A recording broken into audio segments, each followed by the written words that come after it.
Good morning, anybody out there in social media world. If you and I haven't met, I'm Lee Brown, and I am a realtor in Concord, North Carolina.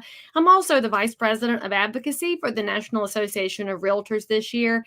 And many of you saw a published opinion in the New York Times from April 17th. And I'm very grateful to those of y'all that sent me a copy of this because I do not subscribe to the New York Times for various and sundry reasons, but among them, opinion pieces such as this one, which are wildly inaccurate and incredibly harsh and frankly riddled with misunderstandings and misinformation. So, friends, I am here to help clear this up for you. First of all, the author of the piece writes for the New York Times, but he and his family live in Park City, Utah. I don't blame him for living in a beautiful mountainous area that's far away from the density of New York City. But let's just remember that not everybody has the flexibility to live anywhere they want to live in the world, including tenants, including most regular, normal people.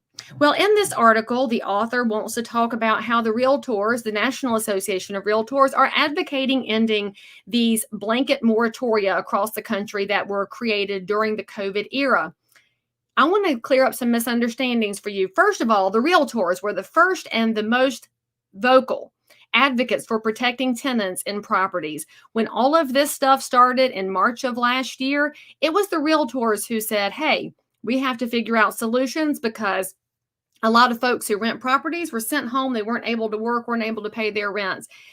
However, can we all just pay attention to something here? There's another side of a tenant situation every single time, and that is the housing provider. Housing providers matter too. This author of this article wants to bring up that the National Association of Realtors could call themselves the National Association for Landlords. I would be super proud if we were known as that because, friends, let's talk about who landlords are. First of all, landlords are housing providers.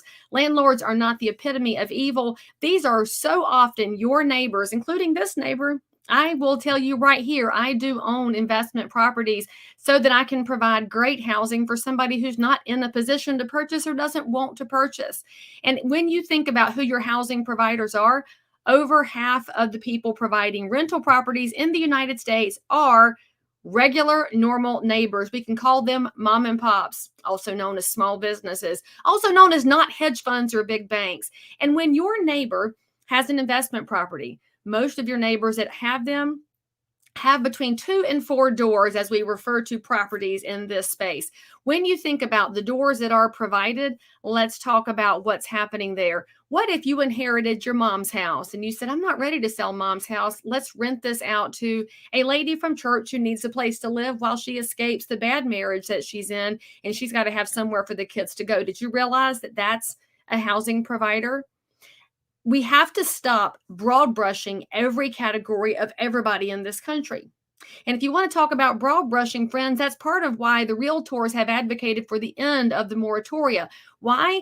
Because our elected officials, in their haste to provide solutions, I'm going to be so gracious here and say that they missed this point because they were acting in haste. There was never a hardship requirement.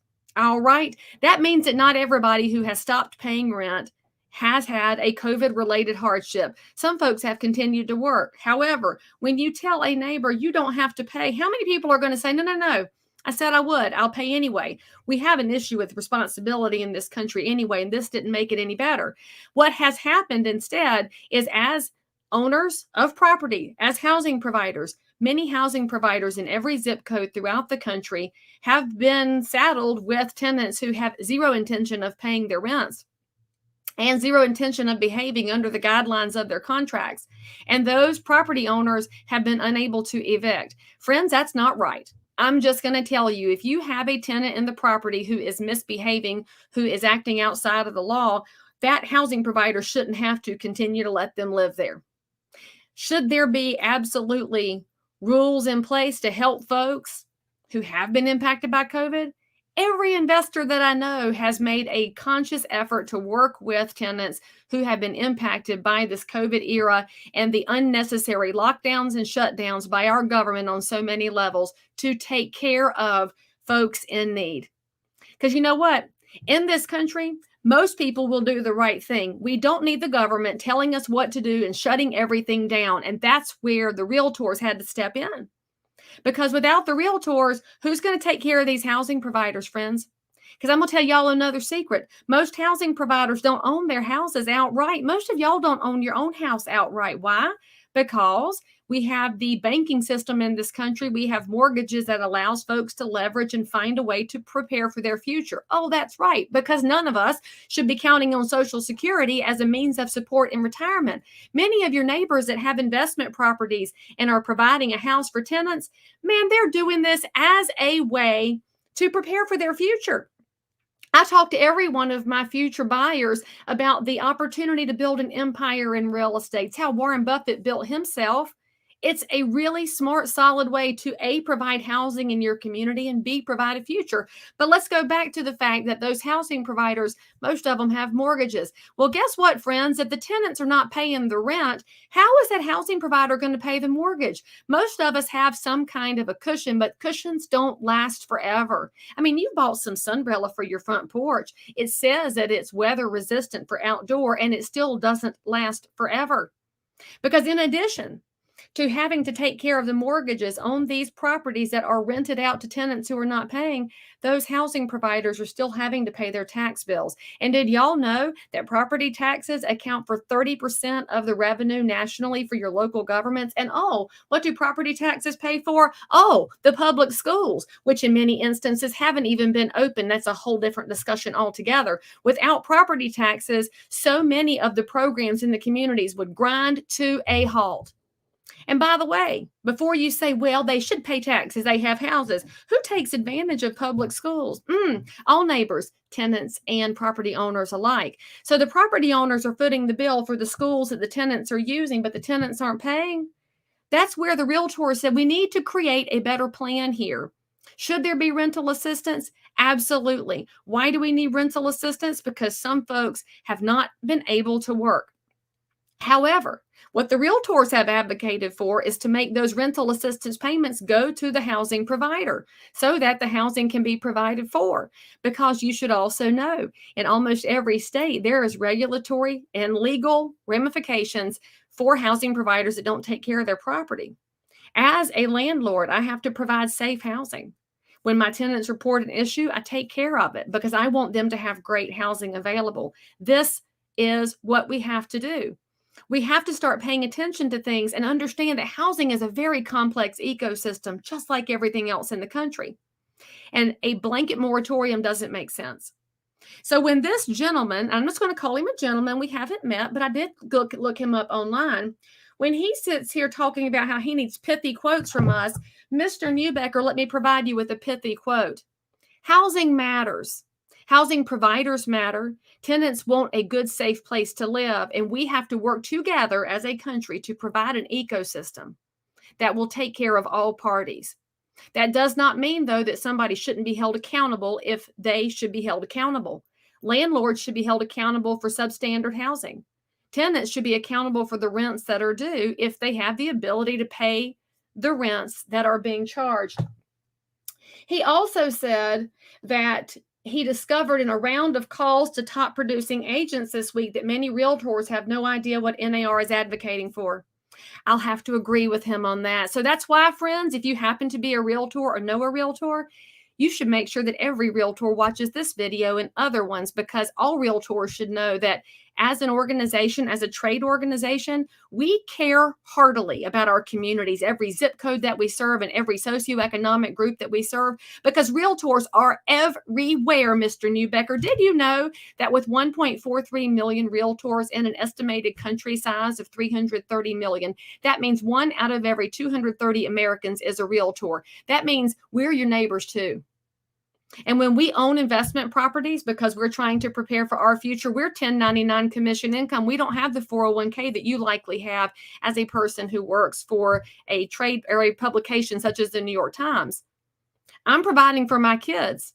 I plan to pay for college for them. I plan to support them in their futures. I don't expect the government to pay for college for my kids. It didn't pay for college for me. I don't expect the government to provide housing, because let's just circle that wagon up too. If tenants never have to pay and housing providers don't have assistance, you're going to see housing providers go to foreclosure.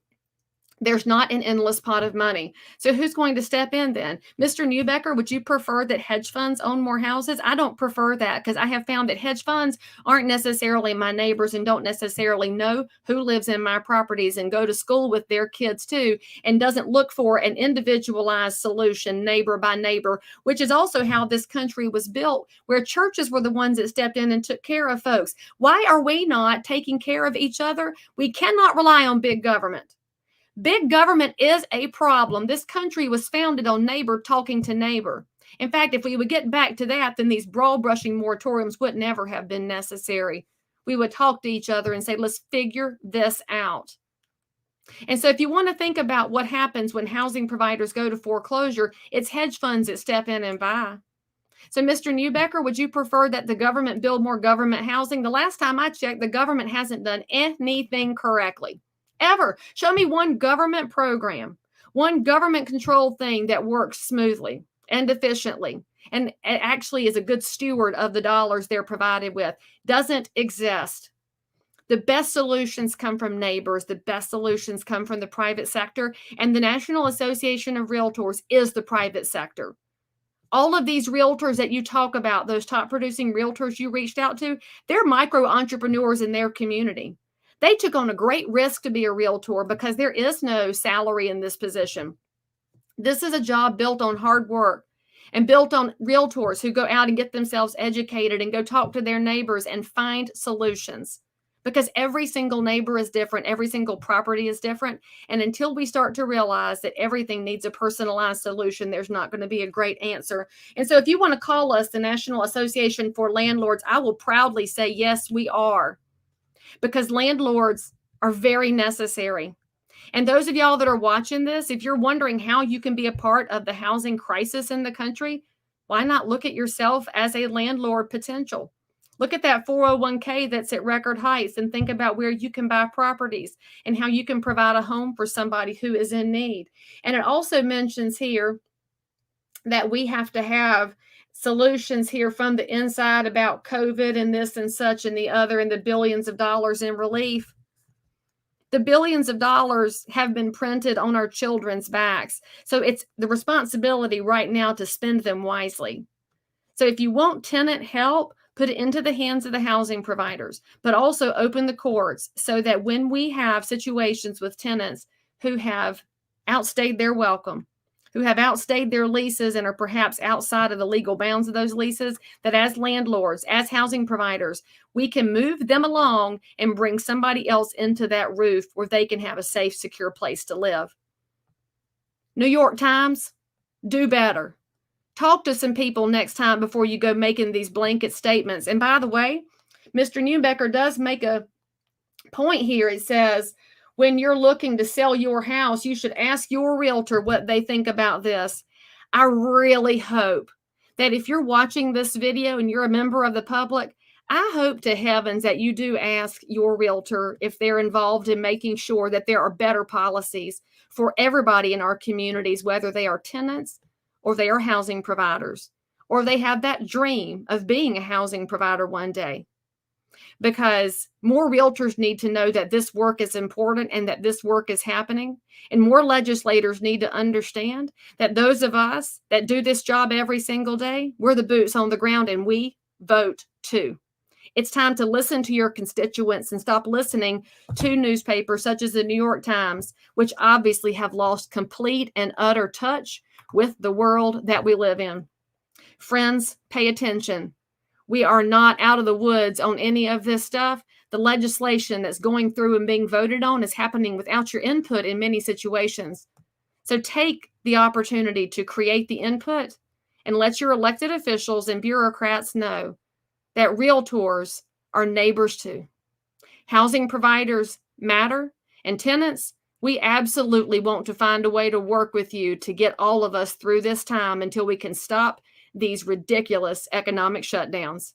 I'm Lee Brown. I am not speaking on behalf of the National Association of Realtors, even though I am the vice president. I'm speaking on behalf of Lee Brown, but I'm also speaking on behalf of every investor and landlord that I represent. And to all of my tenants, you know absolutely we have worked together and we will continue to do so because we are neighbors. Y'all go take care of each other and have a great Monday.